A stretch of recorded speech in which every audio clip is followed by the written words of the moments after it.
Open up any YouTube comment section under a new movie trailer right now, or scroll through social media after a big casting announcement.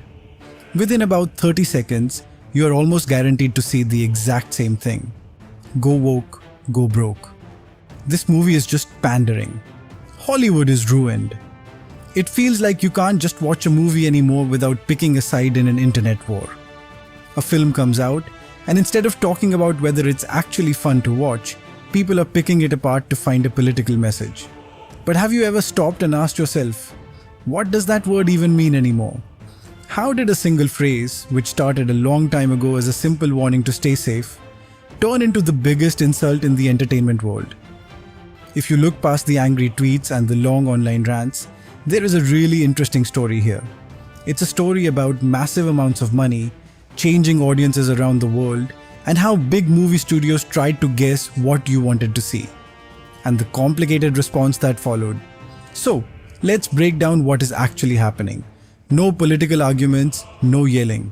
Just a simple look at how we got here, why the movies changed, and what it means for the next film you pay to watch. Alright, so let's start with the word itself. If you ask 10 different people what woke means today, you're going to get 10 completely different, very passionate answers. But long before it had anything to do with Marvel movies or streaming apps, it meant something very specific.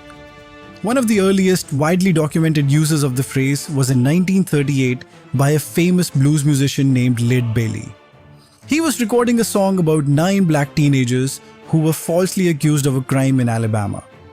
At the end of the song, he talked directly to the listeners. He warned black people traveling through the South to be careful, telling them to stay woke.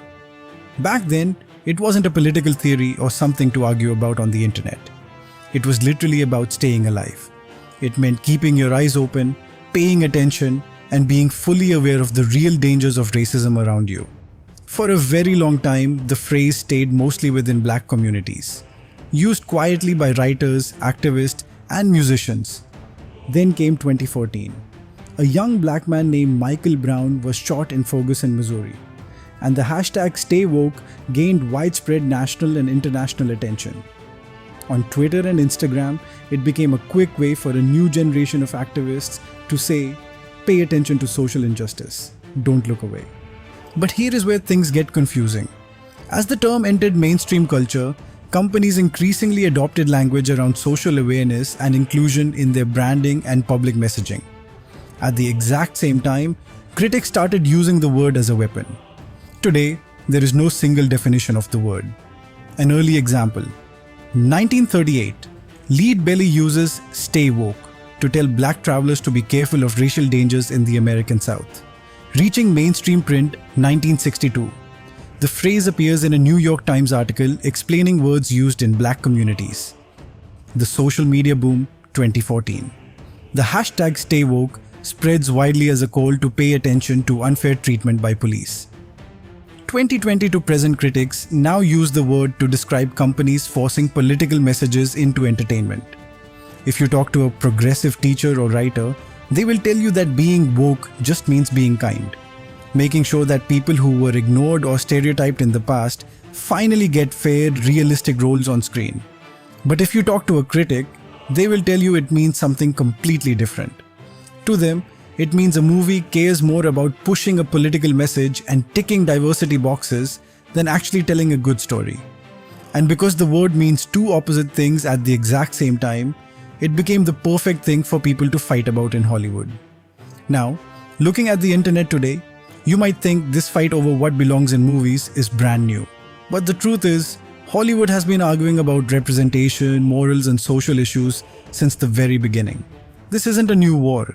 It's just the latest chapter. Way back in the 1930s, Hollywood created the Hays Code, a strict set of rules that decided what was morally acceptable on screen. For decades, it banned things like interracial relationships and forced movies to follow traditional social norms. But as society changed, filmmakers pushed back, leading to massive public debates about what movies should be allowed to show. Think about the 1960s. When the movie Guess Who's Coming to Dinner came out in 1967, it dealt directly with interracial marriage. It caused huge controversies across the country. For decades, there have been ongoing discussions about stereotypical portrayals of minority groups and how LGBTQ+ characters were represented on screen long before the 2000s. Hollywood has always been a battleground for who gets to tell certain stories and how society is shown. The word woke might be new, but the debate itself is as old as cinema. To see how the modern version of this fight landed in our movie theaters, we have to look at how the film industry went through a noticeable shift over the last 20 years. For a long time, many of the highest grossing Hollywood blockbusters centered on white male protagonists. Minority characters were usually just the sidekick, the funny friend, or people in the background. That was just the default setting for most big budget films. But then, the world outside the movie studio started changing fast, and the industry faced major social pressures. Think back to 2015. The Oscar nominations came out, and for the second year in a row, every single one of the 20 acting spots went to white actors. The internet blew up with the hashtag #OscarsSoWhite. It wasn't just a small complaint. It was a massive disaster for the show's reputation. The Academy had to look at itself and completely change who got to vote, promising to bring in more diverse voices by 2020. Then, just 2 years later in 2017, the hashtag #MeToo movement arrived. Years of bad behavior by powerful men behind the camera were dragged into the light. Suddenly, the conversation shifted. It wasn't just about making film sets safe. It was about who was running the show. Audiences started asking, why are almost all of our stories being told from the exact same point of view? And different organizations in the industry responded in different ways. According to UCLA's annual Hollywood Diversity Report, roles for women and people of color climbed steadily over the next several years. Many studios started writing inclusion goals into their business plans, while producers and agencies began looking for a wider variety of voices. Hollywood was changing the way it approached making movies. Now, if you listen to critics online, they will tell you this all happened because the people running Hollywood suddenly became political activists. But let's be honest, this is a business. Studios do not risk $200 million on a single movie just to be nice. Like most large industries, Hollywood's decisions reflected a mix of commercial incentives, social pressure, creative goals, and changing audience expectations. It really comes down to a few basic things. First, look at who was actually buying the tickets. The audience at home has changed.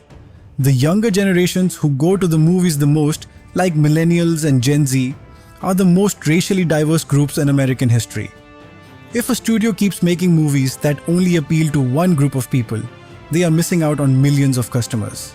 Second, look at the rest of the world. For many modern blockbusters, international markets account for well over half of total box office revenue, sometimes approaching 70%. If you want a movie to be a hit in Brazil, South Korea, and the UK, the faces and stories on screen naturally have to appeal to a global audience. And third, look at the financial world. Over the last decade, there has been a major rise in institutional investors focusing on ESG, which stands for Environmental, Social and Governance metrics. This didn't mean investors were rewriting movie scripts, but major studios were heavily motivated to improve their corporate public image and meet modern shareholder expectations regarding diversity and equity. Showing progress in these areas became a key part of running a modern public corporation. But as we all know, when you push things one way, someone is going to push back. As these changes started showing up on screen, a very loud group of fans formed online, creating the ultimate internet slogan, "Go woke, go broke." So, where was this anger coming from? If you look past the most extreme comments, a lot of everyday fans were feeling genuinely frustrated. Their point wasn't that diversity is bad. Their point was that the stories were getting worse. Fans started complaining that their favorite old franchises were being used to lecture them about modern politics. They felt like good storytelling was being replaced by tokenism, where a studio changes a character's race or gender just to check a box without writing a good script for them. And the internet was practically built to turn that frustration into a giant fight. We started seeing something called review bombing. A movie would get announced, and different online groups on both sides of the political aisle would flood sites like Rotten Tomatoes or IMDb with extreme scores before the film even came out, either to tank it or to falsely boost it. It created a massive shouting match where it became almost impossible to separate honest reviews from political anger. Online, those two things mixed together, turning outrage into a highly profitable business for creators on both sides. Which brings us to the most important question. Does a movie being called woke actually hurt its sales? If you look online, you will see two completely different stories. One side will show you a list of massive failures to prove the audience is fighting back. The other side will show you billion-dollar hits to prove that diversity makes tons of money. Let's look at the actual numbers. First, let's look at the examples critics use. In 2023, Marvel released The Marvels, starring 3 female superheroes. It cost over $200 million to make, and it ended up making the least money of any movie in Marvel history. A year before that, Pixar released Lightyear, which faced a lot of anger online over a brief same-sex kiss and a change to the main voice actor. The movie lost a lot of money. Critics pointed at these as proof of a backlash. But if political messages or inclusive casts always ruined a movie, the rule should work every single time. Except, it doesn't. In the exact same year the Marvels failed, Barbie came out. It was a massive hit that explored themes of gender roles, identity, and feminism. The result? It became a global phenomenon, making over $1.4 billion. Years before that, Black Panther featured an almost entirely black cast and heavy themes about African identity, and it cleared $1.3 billion. In fact, several editions of UCLA's Hollywood Diversity Report have found that films with more diverse casts often perform strongly at the global box office compared to those without. So what is the real takeaway here? Blaming a movie's failure entirely on its politics is usually way too simple. When you talk to real box office experts, they point to a much more ordinary mix of problems. Did The Marvels fail because of its casting? Or did it fail because people are getting tired of superhero movies? The reviews were just okay, and Disney asked fans to watch 3 separate TV shows just to understand the plot. Did Lightyear bomb because of one scene? Or because Disney spent 2 years telling families to wait and watch Pixar movies for free at home?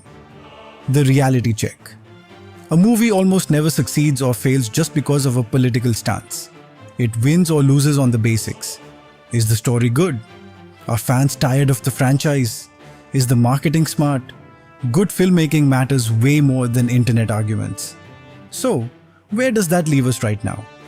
As we move through 2026, the movie business is going through another quiet reset. The era of the streaming wars, where studios spent endless cash making whatever they wanted, is officially over. Banks and investors are demanding real profits now, not just new users. And that money pressure is forcing Hollywood to change its plans yet again. If you look at recent data, we are seeing a really interesting trend. Several studios have reduced or restructured some DEI, or diversity, equity, and inclusion initiatives amid cost-cutting and changing corporate priorities. When money gets tight, studio bosses tend to become risk-averse and go back to the safest, oldest plans they know. But on the other hand, they know they can't just turn back the clock completely. The audience is still global, and younger viewers still want to see a world on screen that looks like their real life. So the industry is trying to find a middle ground. They are realizing that if you are going to have a diverse cast or talk about a social issue, it has to feel natural and important to a great story, rather than just feeling like a marketing trick. At the end of the day, movies have always been a mirror of the world we live in. They have never existed in a bubble, separate from our real-world disagreements. The big fight we are seeing over the word woke isn't actually anything new. Hollywood has faced similar debates before, when it first started showing mixed-race casts, when it first put women in charge on screen, or when it tried to show the civil rights movement. People argued, stayed home, and claimed the movies were ruined back then too. Because this whole debate isn't just about a single word or a casting choice. It's a reflection of a much bigger question we are all trying to answer. Who gets to be the hero of our stories now? Whose lives deserve a giant $200 million movie? Hollywood will keep making mistakes, adjusting its strategy, and trying to figure it out, because they have to follow the audience. And ultimately, the real power doesn't belong to the studio bosses or the internet commenters. The power belongs to you, sitting in the dark, deciding which stories are actually worth your time. If you appreciate storytelling that goes past the surface, Hit subscribe for more deep dives into film and cinema related content. I'll see you in the next video.